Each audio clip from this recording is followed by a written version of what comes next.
నందేమో నాన్నకి సింహం నీ అమ్మకి వాహనమై ఉండలేదా ఎలకేమో తమరికి నెమలేమో తంబికి రథమల్లే మారలేదా పలుజాతుల భిన్నత్వం కనిపిస్తున్నా కలిసుంటూ ఏకత్వం బోధిస్తున్నా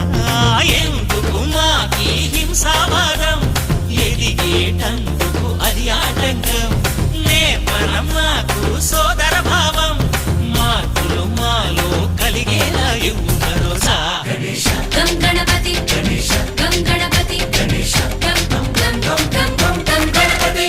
జై జై గణేశ జై కొడత గణేశ జయములిప్పు బొజ్జ గణేశ హై హై గణేశ అడిగేస్తా గణేశ అభయమిప్పు బుజ్జి గణేశ